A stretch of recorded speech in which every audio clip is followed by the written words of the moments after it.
Hi, I'm April. Welcome to Creative Conversations. Today is a conversation about sketching.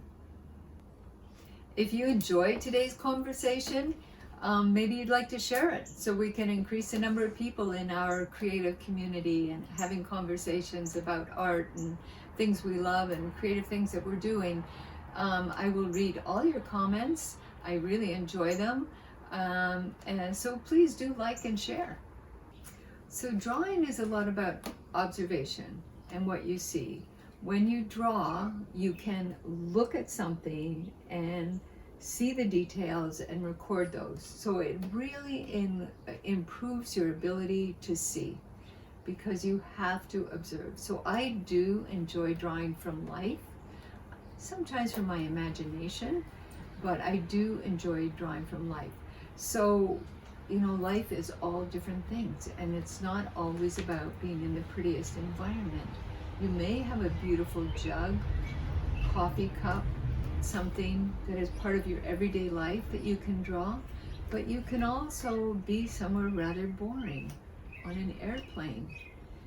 I've spent many hours and filled many sketchbooks with sketches on an airplane, the back of the seat, where the tray flips down, my little dinner, the back of somebody's head over there, people reading newspapers. All of these things can engage you and increase your powers of observation, and they can help accumulate the hours and hours, what they call 10,000 hours, to become an expert. Drawing lays a wonderful foundation for an artist, and it is an easy skill to practice and improve. I always think if you can write your name, you can learn to draw. So what do you need? You need a pencil, and you need a pencil you really like. My favorite pencils are these Natraj pencils from India, and I buy them by the box full. I just love them. What are they? They're just an HB, so it's nothing particularly special, but I like how it feels in my hand. I will draw on anything from notepads, lined notepads. Boy, if they leave a little pad of paper in the hotel, I'm taking it. And beautiful sketchbooks with watercolor paper or special drawing paper. You just need to have some paper on you. So one thing, these are lilacs from my garden, and one thing when you start to draw nature, you'll see it's quite particular. It's not just a bunch of leaves. Okay, there was no leaf there. That's just a little bud. That has 3 leaves. That has another one coming down. So I could spend a lot of time just on that little cluster right there. With that one leaf coming down. And then you look up and there's a little stem actually before it hits the leaf. And then here there's another one. And then this is going to go backwards. And if I'm drawing, to observe, I don't have to hurry to the end of it. I can spend time on it. And I know there's some people who say one leaf perfectly rendered can make a whole painting. So same with the drawing. You might start out with the idea, I want to draw my lilacs, but you may actually end up drawing the leaves and falling in love with the anatomy of the piece, with the whole complexity of it. I'm starting to fill in some of the flowers. So I guess what I wanted to show you about this is you can isolate and concentrate on something.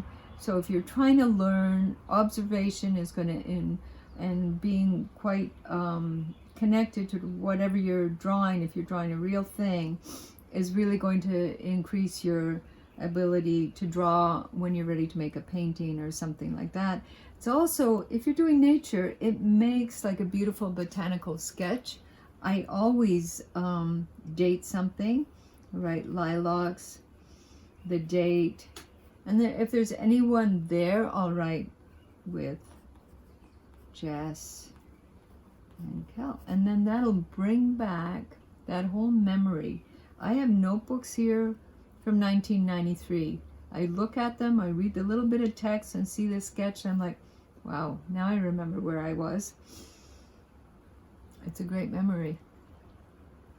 I like to draw simple things too. Breakfast is one of my favorite times of the day. Drawing a coffee cup, whether I'm at home or I'm traveling. Coffee with Jess, May 27th, 2020. Just conjures up a whole moment. Then I'm, definitely if it's at home, I'm going to add the napkin underneath, little border. This you can do in 5 minutes. Your pencil, your paper, anything. And it's kind of like we talked about journaling. It's visual note-taking.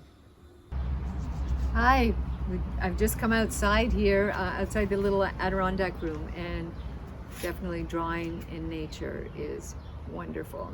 Sitting on a stoop is a great way to do it too. Something about a stoop and that whole image that is worth a sketch. I wanted to talk to you about a few different ways that I use drawing. I use it as note-taking. I use it in meetings. Some people may be very annoyed with me when I'm doing that, but it actually helps me concentrate on what people are saying. And often I'll do a sketch that is about something we're discussing, and the sketch will bring it back to me as much as any note. This is kind of cool. I forgot about this one. A kitchen t-shirt with a 3-berry pie recipe on it. Brilliant idea. I'm glad I kept it in this notebook that's about 20 years old. So keep your notebooks, write a date beside what you sketch, the place. This little sketch here, this notebook's from 1993. I lived in India for a year.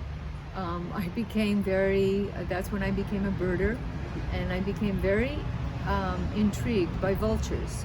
So they had the white-backed vulture, and it was ubiquitous. You could not look somewhere without seeing one.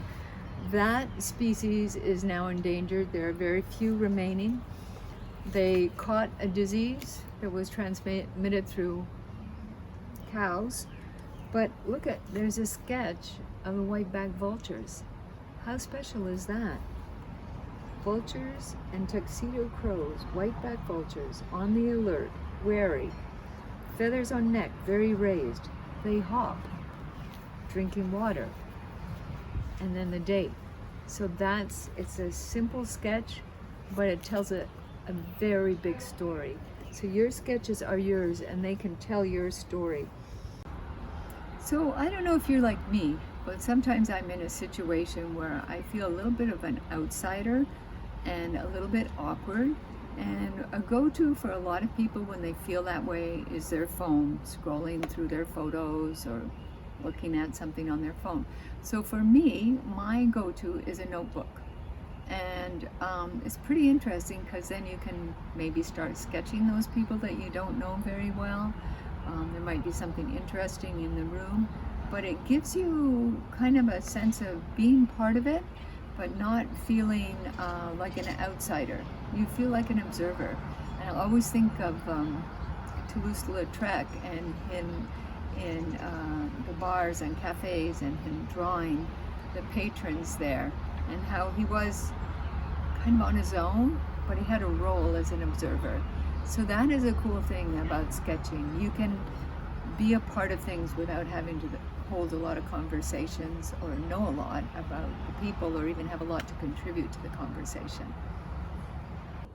So when you think of drawing as note-taking, I bought these vases when I was in Denver, and I bought flowers and put them in. So I did a quick sketch. I didn't have a lot of time.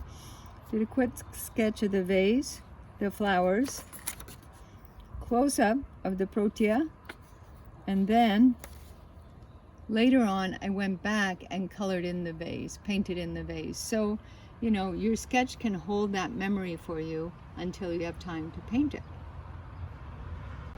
I hope you're enjoying our creative conversations. I know I am. Please like, comment, and share if you do.